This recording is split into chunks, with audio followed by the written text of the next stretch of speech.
I used to think of pop music as sort of like a genre that was maybe fake or very limited or lacked any sort of like true talent or ability.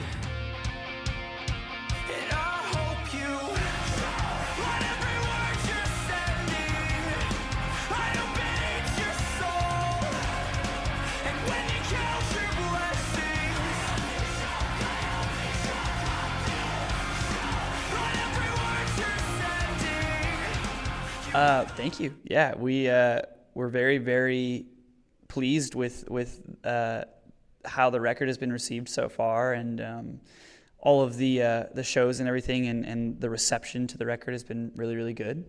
Yeah, I mean, we look back on it with a lot of fond memories, and we're excited to continue to create like new memories, like through playing these shows and continuing to tour the record. This one was like probably by far the most fun that we've ever had in a studio writing, scenario. We kind of just like went into the studio with zero expectations for what the songs needed to sound like or what they needed to be, and we really just sat down each day and started a new song, and it was just whatever we were feeling on that particular day, So every day was something different. Every day was new. It was fun. It was challenging. And at the end of it, I think we came out with like our best collection of songs so far. So.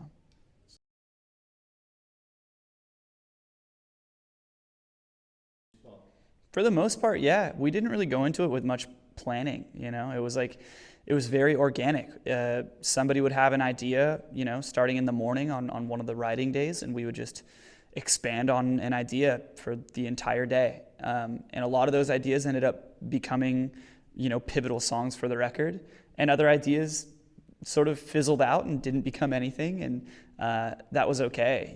Like we wanted it to feel very natural, and if something wasn't quite clicking, then there was no reason to try and make something work that wasn't already working. It might as well just try something else and let the progression kind of come naturally. And so, yeah, if there was an idea that like we weren't really that stoked on, we would put it on the back burner and start something new. Yeah.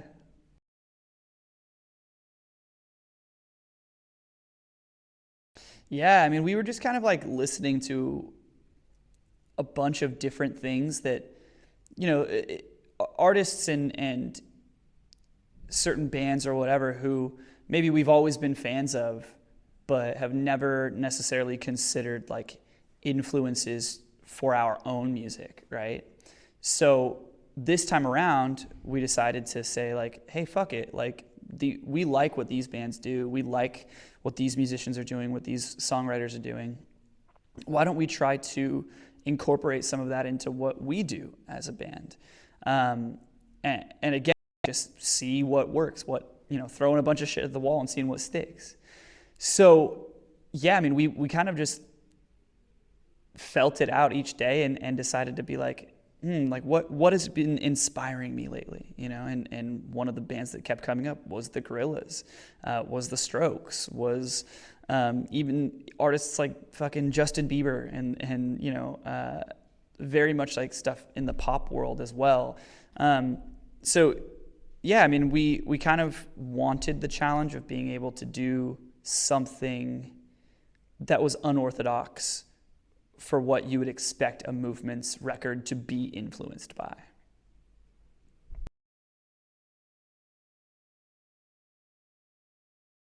You wouldn't draw a comparison at all. Yeah, it's true. I don't think anybody would. I think for me as a songwriter, I used to think of pop music as sort of like a genre that was maybe fake or very limited or lacked any sort of like true talent or ability.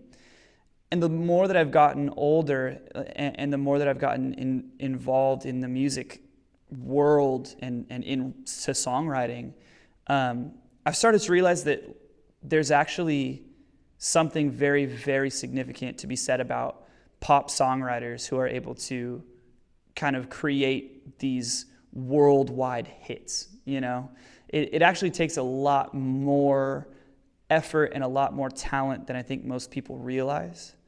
And there's a reason why pop music is the biggest music genre in the world, and that's because objectively the songs are good. They're catchy. They draw people in. There's even so much as like mathematical equations that go into sort of I guess you can put every number one song that's ever existed into a list, and more than half of those songs will meet certain criterias. If not all of those songs will meet certain criterias that all kind of are what make a hit song, right? And there's no one who can officially ever say like what it is that makes a hit. But there are certain things that you can do to try and push your music to get to that point where it is being widely accepted by a mass audience versus a very niche one, right? So from a songwriter's perspective, I look at somebody like Justin Bieber, who maybe isn't writing all the songs himself. I mean, I know for a fact that he's got a great team of songwriters and producers behind him who are creating these really, really incredible songs. And I look at that and I just get so inspired to be like, you know what? Like, I can do this. I don't necessarily want to write pop music, but I can take what these songwriters are doing and I can apply it to my own songwriting ability, and I can make music that is still within my realm of writing expertise, and I can push it to the next level, and I can pick and choose those little elements of what I want, of this, super successful music, whatever, and bring it into my own music. And one, it'll make me a better writer, but two, it'll make our music more accessible to a wider audience. And that's ultimately what we're aiming for, is like, we love the scene that we've grown up in. We love the fan base that we've accumulated over the years, but there's only so far you can go in the post-hardcore, emo, pop-punk, fucking whatever you want to call it, alternative music scene, right? At a certain point, you have to be able to say like, okay, I need to either break out of this scene or become a legacy band for the rest of our lives and just kind of plateau, right? And I think that challenging ourselves in a songwriting manner was like our attempt at that next step towards breaking out of the scene. Not forgetting the scene, but taking the scene with us into whatever is next.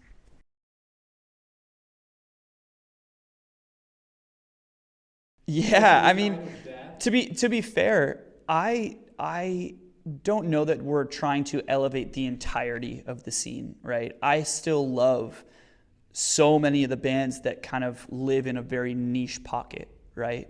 The sort of like hardcore adjacent, but like softer band that's kind of come about over the past years through the growth of, bands like Balance and Composure or Citizen or Turnover or Title Fight, any of the bands that sort of maintained a presence within the heavier community, right, or within the hardcore community, but also established this sort of blend of softer kind of like, I guess, emo or post-hardcore or pop-punk, whatever the fuck you want to call it, I love all those bands, and I think that staying true to like that sort of realm works for a lot of people. I think that we just decided that like we wanted to challenge ourselves to see how much further we could take things personally. If what we're doing also influences what the scene as a whole does, then great, sure, by all means. But in no way are we trying to say like, this is the new standard, like, I think it was kind of funny too, right? Like when Turnover, for instance, put out Peripheral Vision, it was like this shift in the scene where suddenly every local band was just trying to be Turnover, Peripheral Vision, and in my opinion, like, I think it was maybe a little corny that a lot of people were trying to mimic that exact sound. And so I think that if what we are doing, if people try to mimic that, like I don't know that I'd be like super on board with it. I don't know that that's what I want from the music scene. I think more than anything, I want the music scene to like, if they hear our music and say like, oh, well, we gotta fucking step it up or whatever, like, which I don't expect anybody to say. But, you know, if that were the case, I would hope that they would say, how do we take what we've done and expand on it? Not how do we emulate what everyone else is doing? You get what I'm saying?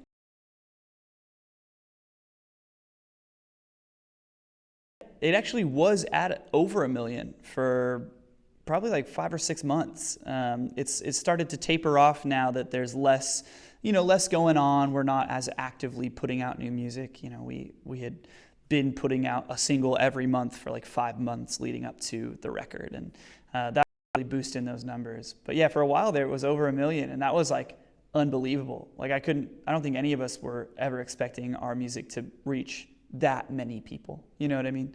So that was that was really, really fucking cool.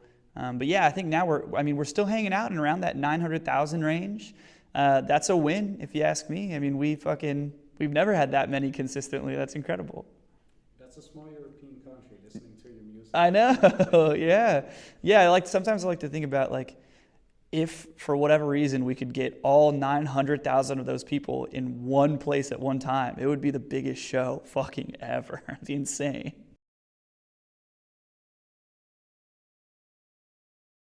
Yeah, I think all but one of the shows has sold out. Did four shows in Germany. Tonight, we're in the Netherlands, and then tomorrow we're off to the UK. We're so thankful. You know, like we haven't been to mainland Europe since prior to the pandemic. It was like early 2019, the last time that we were here, almost 5 years ago. Like it's been a wild ride, and so much has changed. You know, so much has changed since then that I think maybe we were a little apprehensive about what these shows were going to look like. You know, if anybody actually still cared about us over here. And it's been really, really encouraging to see that not only do people still care, but there's more demand for this band in Europe than there ever has been before. Every single night I ask the question, like, okay, like by show of hands, who's seen us before? And the people who have seen us before will raise their hands. And then I ask, okay, well, who's seeing us for the first time? For the first time right now. That's so crazy, man. Thank you so much for your support. And every single night consistently for the last 5 nights, it's been overwhelmingly like new people at the shows. Every night there's maybe been a maximum of like 30 people who raise their hands saying, yeah, we've seen you before. But like the rest of the 400 or 350, whatever the amount is, are all people who have never seen this band play. And that is like a testament to our growth over here and our, I'm not sure the word to describe it, but it's just a very, very cool feeling. You know, it's nice to see that people are wanting to come out. People who've never come to a movement show before are like, I want to go see that band play, you know?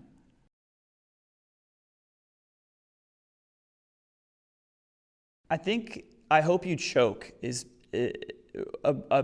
a big one, you know, for the crowd. I think that song in general is probably the most like interactive song that we've ever written. I mean, just given the fact that it's got, you know, kind of crowd gang vocal sort of elements into it, and it's just a high energy, fun, fast song. So yeah, that one always gets the crowd pumping. But I think that consistently every night, the oldest song that we play, Kept, which is on the EP, that one usually pops off the most just because I think it's nostalgic for a lot of people.